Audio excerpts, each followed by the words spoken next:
보통 조조의 부인하면은 조비, 조창, 조식의 어머니인 변부인이 가장 잘 알려져 있지만 변부인이 정실이 되기 전 조조의 곁에는 첫 번째 정실인 정부인과 첩인 유부인이 있었습니다. 당시 조조와 정부인 사이엔 자식이 없었던 것으로 보이고 조조의 장남인 조항은 유부인이 낳은 자식이었습니다. 그런데 유부인이 일찍 죽어버렸기 때문에 정부인이 직접 조항을 길렀다고 합니다. 건한 2년 조항은 조조를 따라 완의 장수를 토벌하기 위해 나섰는데 장수가 큰 반항 없이 항복하였고 이로 인해 모든 일이 순조롭게 풀리는 것 같았지만 조조는 장수의 숙모인 추씨를 건드리는 일을 저질렀고 이를 불쾌해하는 장수를 몰래 암살하려 하다가 오히려 장수에게 역습을 당해 죽을 위기에 처합니다.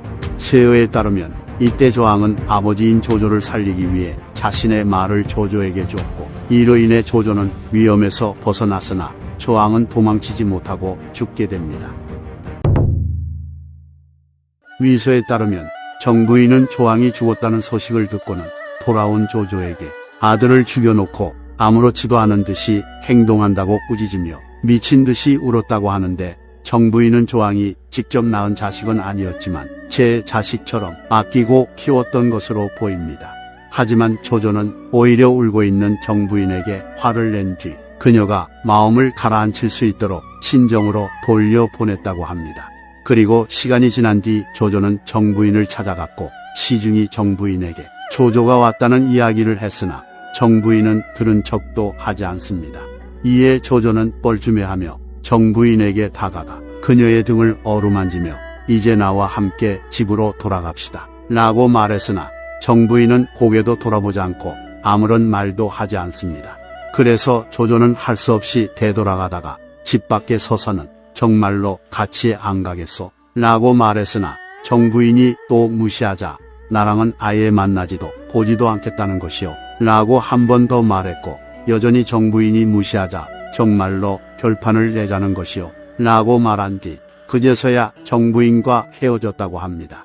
많은 시간이 흐른 뒤 66살이 된 조조는 병으로 드러누웠고 자신이 더 이상 일어날 수 없다는 것을 알고는 내가 예전부터 수많은 행동을 해왔지만 마음에 부담이 되는 것은 거의 없는데 만약에 영혼이라는 것이 있어서 내가 죽은 뒤 조항을 만나게 되어 그 녀석이 내 어머니는 어디에 있습니까? 라고 묻는다면 나는 뭐라고 대답해야 할지 라고 말하며 한탄을 했다 합니다. 조항을 죽음으로 몰고 간 원흉이었던 장수는 조조가 원소와 맞설 시기에 그에게 항복을 하여 우대를 받았다고 합니다. 그런데 위략에 따르면 조비는 이를 못마땅히 여겨 수차례 장수를 연애에 초청한 뒤 그대는 내 형을 죽여놓고 무슨 낯짝으로 남을 쳐다보는가 라고 말하며 분노하였기에 장수는 불안해하다가 결국 자살했다고 합니다.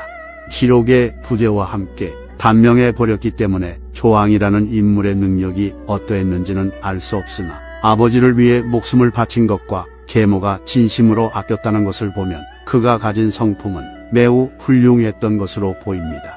그리고 조항에게는 조삭이라는 동생이 있었는데 그는 어린 나이에 요절했다고 합니다. 조창은 조조와 별씨 사이에서 태어난 둘째 아들로 근력이 일반 사람들에 비해 뛰어나 맨손으로 맹수와 격투할 정도였고 궁술 실력과 수레를 타는 기술도 뛰어났으며 어렵고 힘든 일을 피하지 않는 정신력도 갖추고 있었습니다. 그래서 조조는 조창을 여러 차례 전쟁터에 데리고 다녔는데 조창은 그때마다 조조를 실망시키지 않았다고 합니다. 그러나 조창은 장수로서의 재능은 타고난 반면에 공부하는 담을 쌓고 살았는데 그 정도가 너무 심했는지 하루는 조조가 조창을 불러 너는 복수에 전념하거나 성현의 말씀을 흠모하지는 않고 말을 타고 칼을 차는 것만 좋아하는데 그것은 한낱 필부의 쓰임일 뿐 어찌 귀한 대우를 받을 수 있겠느냐 라고 꾸짖었다 합니다. 그리고는 조창에게 시경과 서경을 주어 읽으라고 재촉했지만 오히려 조창은 주변 사람들에게 대장부라면 응당위청과 곽거병처럼 10만 기병을 이끌고 사막을 질주하며 흉노를 쫓아 공훈을 세워야 하는데 제가 어떻게 학자가 될 수 있겠습니까? 라고 말했다 합니다. 건한 23년 오한족이 모반을 일으키자 조조는 조창을 북중랑장으로 임명하여 이를 토벌하라 명합니다. 그리고 조조는 출발을 앞둔 조창에게 집에 있을 때는 아버지와 자식의 관계이지만 이제부터는 죽음과 신하의 관계가 되었다는 것을 명심하거라. 그리고 행동할 때에는 법도에 따라 일을 처리해야 한다는 것을 잊지 않도록 해라. 라는 조언을 해줍니다. 그렇게 조창은 군대를 이끌고 북진하여 학군의 경계지역으로 들어갔는데 갑자기 오한족 수천 기병이 급습해 들어옵니다. 그런데 조창의 군대는 직결하고 있는 상황이었기 때문에 조창의 휘하에는 보병 1000명과 기병 수백 명밖에 없었지만 다행히도 조창의 곁에는 전예라는 무장이 있었습니다. 조창은 전예의 조언에 따라 지형을 방패 삼아 수레로 둥근 진을 친 뒤 그 안에서 국로로 공격을 가했고 이에 오한족 기병들이 진격하지 못하고 흩어져 달아나자 조창은 직접 군대를 이끌고 추격을 시작합니다. 이때 당시 조창의 활약은 대단했는데 그는 도망치는 적들을 향해 활을 쏘며 쫓아갔고 조창이 한 번 활 시위를 당길 때마다 적들은 고꾸라졌다고 합니다. 이러한 추격전은 반나절이나 계속되어 조창의 추격군은 본진으로부터 200여리나 떨어진 거리까지 왔고 치열한 전투의 흔적처럼 조창의 갑옷에는 화살이 박혀 있었지만 이는 오히려 조창의 투지를 더욱 높였기에 그는 계속해서 추격전을 펼치려 합니다. 그러나 많은 장수들이 절도 없이 적의 영토로 너무 깊숙이 진격해왔고 병사와 말도 피곤하니 돌아가는 게 어떠냐고 말했지만 조창은 군대를 이끌어 병사들과 진군하는 것은 승리를 얻기 위함인데 무슨 절도가 필요하다는 말인가. 게다가 오랑캐들은 달아나더라도 멀리 가지는 못했을 것이니 그들을 추격하면 반드시 무찌를 수 있거늘 지금 명령만을 쫓아 움직이면 오히려 적을 놓아주게 되는 것이니 이는 훌륭한 장수가 할 선택은 아니라고 보오 라고 말하고는 말에 오르며 늦게 움직이는 자는 목을 뺀다는 엄포를 놓습니다. 이후 계속된 조창의 추격전은 휘하 장수들의 걱정과는 달리 성공적이었는데 하루 낮밤을 달려 적을 추격해 크게 무찔렀고 참수하거나 포로로 잡은 자만 수천 명이었다고 합니다. 그리고 조창은 전투에서 돌아온 뒤 장병들에게 기존 규정의 2배에 달하는 포상을 내렸기에 모든 병사들은 매우 기뻐했다고 합니다. 또한 당시 선비족의 우두머리이자 수만 명의 기병을 거느렸던 가비능은 오한족을 도와주러 왔다가 멀리서 전투를 지켜보았는데 조창의 군대가 용감하게 싸우며 가는 곳마다 오한족의 군대를 박살내는 것을 보고는 조조에게 귀순하겠다고 말했고 이로 인해 북방은 자연스럽게 평정되었다고 합니다. 조창의 공적은 객관적으로 봤을 때 곽거병의 공적에는 비할 바 못되지만 그의 투지와 기세만은 곽거병의 재림이라고 부르기에 충분해 보였습니다. 조창이 오한족을 토벌할 시기 조조는 유비 때문에 장안에 머물고 있었는데 자신의 아들이 큰 공을 세웠다는 이야기를 듣고는 조창을 장안으로 부릅니다. 조창은 장안으로 가던 중 업을 지나게 되었는데 당시 업에 있었던 조비는 조창에게 그대는 방금 공을 세운 뒤 서쪽으로 가서 아버님을 만나게 되었는데 자만하지 마시오. 그리고 항상 대답할 때는 부족한 것이 있는 것처럼 겸손하도록 하시오. 라는 조언을 해줬다고 합니다. 그리하여 조창은 장안에 도착해 조조를 만난 뒤 조비의 조언을 따라 겸손한 자세로 공로를 장수들에게 돌리니 조조는 매우 기뻐하며 조창의 수염을 쓰다듬고는 황수아가 이와 같다니 의외로구나 라고 말했는데 황수아란 조창의 수염이 누랬기 때문에 붙여진 애칭이었습니다. 위략에 따르면 조조가 한중에서 유비와 한창 전투를 벌일 때 유비가 정군산 위에서 유봉을 내려보내 싸움을 걸자 조조는 신발이나 팔던 놈이 양자를 보내 다투고자 하니 이 어찌 공평하다고 할 수 있겠느냐. 나도 조창을 불렀으니 도착하면 공격하게 하리라라고 말하며 욕을 했다 합니다. 조조는 조창을 장안에 남겨 월기 장군을 대행토록 하고는 낙양으로 돌아왔는데 곧 병에 걸려버렸고 이에 사람을 보내 조창을 불렀으나 조창이 도착하기 전에 죽어버립니다. 그런데 조창은 급히 달려와 낙양에 도착한 뒤 장례의식을 주관하고 있던 가교에게 선왕의 옥새가 있는 곳을 묻습니다. 그러나 가교가 정색을 하며 태자는 업에 있으니 대를 이을 사람은 이미 정해져 있습니다. 그러니 군우께서는 선왕의 옥새가 어디 있는지 물어보시면 안 됩니다. 라고 말했기에 조창은 아무런 말도 할 수 없었다 합니다. 위략에 따르면 조창은 조비와 태자 자리를 두고 경쟁하던 동생 조식을 찾아가 선왕이 나를 부르심은 너를 왕으로 세우고자 함이 아니었겠느냐 라고 말했으나 조식은 원시 형제가 어떻게 되었는지 보지 못하셨습니까? 라고 말하며 조창의 제안을 거절했다고 합니다. 이후 조비가 황제가 되었고 조창은 별다른 활약을 하지 못하고 임지에서 지내다가 황초 4년 조비의 부름에 응해 수도로 왔다가 조비를 만난 뒤 병을 얻었고 수도의 관저에서 사망했다고 합니다.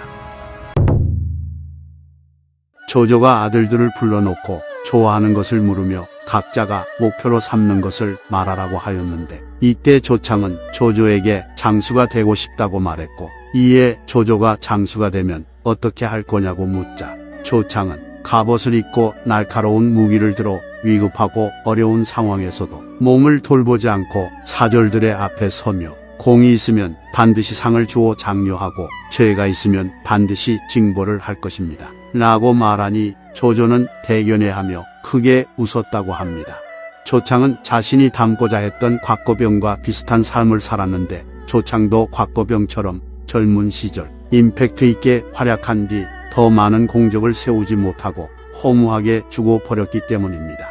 조창은 조비를 만난 뒤 갑자기 병을 얻어 사망했기에 조비가 조창을 독살했다는 설이 있는데 조비가 조창을 독살했다는 가정하에 말하자면 조창은 조비가 왕위에 오르는 과정에서 야심을 보인 동생이었기 때문에 왕권 강화라는 측면에 있어서 조비의 행동이 어느 정도 이해가 가긴 하지만 굳이 왕권이 확립된 뒤에 일을 저지른 것을 보면 역시 조비의 뒤끝은 대단한 것 같습니다. 조식은 조조의 5째 아들로 10살 정도 되었을 때 시경, 논어 등의 유교 경전 10만자를 암송하였고 문장을 짓는 능력이 탁월했는데 그 실력이 어느 정도였냐면 조식이 글을 쓰는 것을 지켜보던 조조가 너는 혹여 다른 사람에게 부탁해 글을 짓는 것이냐 라고 말할 정도였다고 합니다. 이에 조식은 조조에게 제가 말을 하면 의론이 되고 붓을 휘두르면 문장이 만들어집니다. 지금 아버님 눈앞에서도 바로해 보일 수 있는데 제가 어찌 다른 사람에게 부탁해 대신 글을 짓게 하겠습니까? 라고 대답했다 합니다. 그리고 업성에서 동작대가 완공되어 조조는 여러 아들들을 데리고 동작대 위로 올라가 그들에게 각자 시문을 짓도록 했는데 조식은 붓을 쥐고 한 번에 휘둘러 완성하였음에도 그 시문이 매우 뛰어났기에 조조는 조식을 매우 신기하게 여겼다고 합니다. 조식은 성정이 까다롭지 않았고 순리를 따랐으며 행동거지는 위험을 차리려 하지 않았기에 고마와 복식이 화려하지 않았다고 하니 지적이면서도 털털했던 인물이었던 것으로 보입니다. 게다가 조조를 만날 때마다 조조가 내는 어려운 문제에 대해 잘 대답했기 때문에 조조의 특별한 총애를 받습니다. 그래서 건한 19년 조조는 선권을 정벌하러 나서기 전 조식을 업성으로 보내 그것을 지키도록 시키며 충고하길 내가 옛날에 동구현의 현령으로 있을 때가 23이었다. 그 당시 했던 일을 회상하면 지금도 후회되는 것이 없다. 이제 너도 23이니 노력을 안 할 수 있겠느냐 라고 말했다 합니다. 맏아들인 조왕이 죽었기 때문에 그의 뒤를 잇는 차남인 조비가 조조의 후계자가 되는 게 순리였지만 당시 조조는 사남인 조식의 재능이 뛰어나 매우 총애하고 있었기 때문에 계속해서 고민을 하고 주저하며 후계자를 정하지 못합니다. 상황이 이렇게 되자 정예, 정의, 양수 같은 인물들은 조식의 편에 서서 바보를 만든 뒤 조식을 조조의 후계자로 만들기 위해 힘을 썼고 조조가 매우 아낀 공계라는 인물은 본래 조비, 조식 등 조조의 자식들 모두와 친하게 지냈으나 조조가 태자를 세우지 않고 미루는 것을 보고는 조식에게 뜻이 있다고 생각해 그때부터 조식에게는 친근하게 대우하고 조비에겐 소홀히 대했다고 합니다. 조식은 재능으로 조조의 총애를 받아 후계자에 가장 가까이 다가갔으나 자신을 꾸미지 않고 성품에 따라 행동을 하였으며 술을 절제하지 않고 즐겨 마셨다고 합니다. 반면에 조비는 조조의 후계자가 되기 위해 자신을 꾸미어 진실된 감정을 숨기고 조조를 받들어 효를 다했다고 합니다. 게다가 위나라의 중신들은 대부분 적통인 조비를 지지했는데 가후는 조비에게 장군께서는 덕과 도량을 널리 존숭하시고 선비의 본업을 지니시고 아침 저녁으로 부지런하시어 자식된 도리를 어기지 마십시오 라는 조언을 해주었고, 후계자 자리를 놓고 고민하는 조조에게는 원소와 유표의 사례를 이야기하며 조비를 지지하는 발언을 했다고 합니다. 그리고 최엄은 조식이 자신의 형의 사위였는데도 불구하고 조비를 지지하며 조비가 애정이 깊고 효성스럽고 총명하다고 말했고, 모옥에도 원소는 적자와 서자를 구분하지 않았으므로 종족이 패망하고 국가가 멸망했습니다. 태자의 폐립은 중대한 일이니 응당 소문이 없도록 하십시오 라고 조언했다 합니다. 또한 황계라는 인물은 공개석상에서 대놓고 조비가 덕이 높고 나이가 많으니 응당 태자가 되어야 한다고 말했다 하니, 사실상 조식을 지지하는 사람들을 제외한 대다수는 정통성과 안정성을 이유로 조비를 지지했던 것으로 보입니다. 건안 22년 조식은 일찍이 수레를 타고 천자만 다닐 수 있는 길을 통해 사마문을 열고 나갔고, 이 사실을 알게 된 조조는 극대노하며 국문을 관리하는 사람을 사형에 처한 뒤 제후들을 규제하는 법령을 강화시켰고, 이때부터 조식에 대한 조조의 총애는 갈수록 줄어들었다고 합니다. 그리고 같은 해 결국 조비가 태자에 임명되었고, 조조는 내란이 발생할 수도 있는 후환을 없애기 위해 조식의 최측근인 양수를 처형해 조식을 지지하는 세력을 약화시킵니다. 이리하여 완전히 권력 밖으로 내쳐진 조식이었지만 곧 그에게도 기회가 찾아오는데, 건안 24년 관우의 북벌이 가시적인 성과를 내며 조인이 수비하는 양본을 보유하게 되자 조조는 조식을 남중랑장에 임명한 뒤 정로 장군을 대행토록 하여 지원군을 이끌 사령관으로 삼으려 합니다. 그런데 하필이면 그때 조식은 술에 취해 고주망태가 되어 있었기 때문에 조조의 명을 따를 수 없었고, 이에 조조는 매우 씁쓸해하면서 조식의 관직을 박탈해버립니다. 하지만 위시 춘추에 따르면 본래 조식은 조조의 명을 받으러 가려고 했었는데 갑자기 조비가 나타나 조식에게 강제로 술을 먹이며 취하게 만들었고, 이로 인해 조식이 왕명을 받들지 못했다고 합니다. 이후 조식은 완전히 조조의 눈밖에 나버렸고, 결국 조비가 조조의 뒤를 이어 황제가 되었는데, 조비는 황제가 되자마자 정의와 정의 형제를 포함한 그들의 일족을 멸해버리며 조식을 지지하는 세력을 뿌리 뽑아버리니 마침내 조식에게 남은 건 뛰어난 재능을 가진 몸뚱어리 하나뿐이었습니다. 조비가 조조의 뒤를 잇게 되자 조식은 자신의 본국으로 돌아갔고, 황초 3년에 견성왕이 되어 본국을 옮기게 됩니다. 그리고 황초 4년에 또 본국을 옮겨 옹구왕에 봉해졌고, 그 해에 수도로 나가 조비를 아련하고 상소를 올렸는데, 상소의 내용을 요약하면 죄송합니다 형님, 제가 지은 죄가 많으니 한 번만 용서해 주십시오 였습니다. 게다가 조식은 조비를 찬양하는 시를 2편이나 만들어 올렸는데, 왜 조식이 이렇게까지 했냐면 같은 해 조창이 조비를 아련한 뒤 병을 얻어 죽었기 때문이 아닐까 싶습니다. 어쨌든 조식의 이와 같은 눈물의 똥꼬쇼에 조비는 조식의 문사와 의의를 칭찬하고는 그를 격려했다고 하며, 이때 조식에 대한 조비의 마음이 풀렸는지 황초 6년에 조비는 동쪽을 정벌하러 갔다가 돌아오는 길에 옹구에 있는 조식의 궁전에 행차한 뒤 그의 시급을 500호 늘려줬다고 합니다. 황초 7년에 조비가 죽고 태화 원년에 조비의 아들인 조예가 황제의 자리에 올랐는데, 그 해에 조식은 본국이 옮겨져 준이 지역으로 이동합니다. 그리고 태화 2년 다시 옹구왕으로 봉해져 옹구로 왔는데, 이처럼 계속해서 조식의 본국이 바뀌는 이유는 제후가 한 곳에 오래 머물면 그 지역을 중심으로 해서 세력화할 수 있다고 여겼기 때문이었습니다. 게다가 당시 제후들에 대한 법률 제도는 매우 엄격했고, 제후들의 휘하 관속들은 일부러 재능과 덕이 없는 사람들을 배치하였으며 병사들도 늙고 약한 자를 지급하여 그 수가 많아도 200명을 넘지 못했다고 합니다. 이처럼 조식은 자신의 재능을 펼칠 수 없는 답답한 상황을 붕괴하고 원망하다가 상소를 올려 자신을 임용해달라는 부탁을 하였으나 조예는 그에 대한 답으로 태화 3년 조식을 동의왕으로 임명하여 본국을 옮겨줬다고 합니다. 하지만 조식은 포기하지 않고 태화 5년 다시 상소를 올려 친척의 안부를 묻는 척하며 정치에 대한 자신의 생각을 밝혔고 이에 대해 조예가 조서를 내려 답해주자 조식은 또다시 관리를 선발하는 일에 대한 자신의 의견을 상서로 올렸다고 합니다. 태화 6년 조예는 조식을 궁궐로 불러서 진의 내현을 들어 조식을 진왕에 봉했으며 시급 3,500호를 하사합니다. 하지만 조식에게 이런 건 중요하지 않았고 그의 목적은 오로지 관직에 진출하는 것이었기에 혼자 조예를 만나 당시의 정치적 득실을 말하려 하였고 임명되기를 원했지만 끝내 허락받지 못했다고 합니다. 이렇게 계속해서 시도가 좌절되자 조식은 본국으로 돌아온 이후 절망을 하며 항상 근심에 젖어 있다가 질병을 얻어 죽었는데 이때 그의 나이 41세였다고 합니다. 조조가 병에 걸려 죽음을 앞두고 있을 때 삼남인 조창을 불렀는데 그가 도착하기 전에 조조는 죽어버립니다.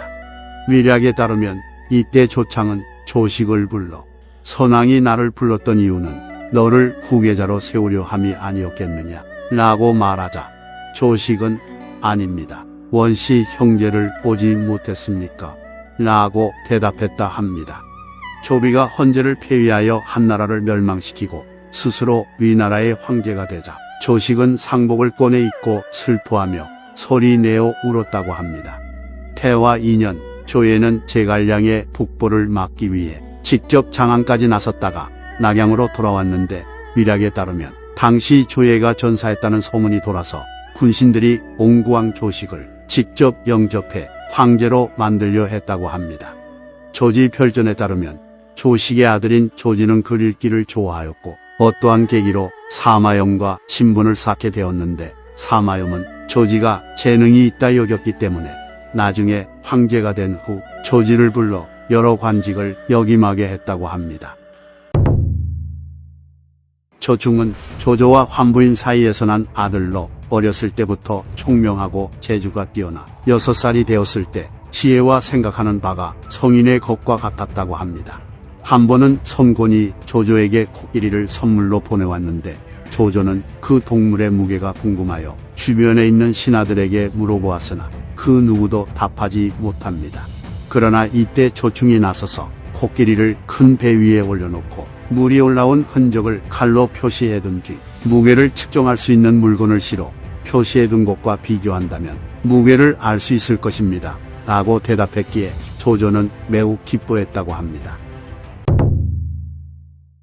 당시 위나라의 정세는 군사적으로나 정치적으로나 혼란스러웠기에 형벌을 매우 엄격하고 가혹하게 적용했다고 합니다.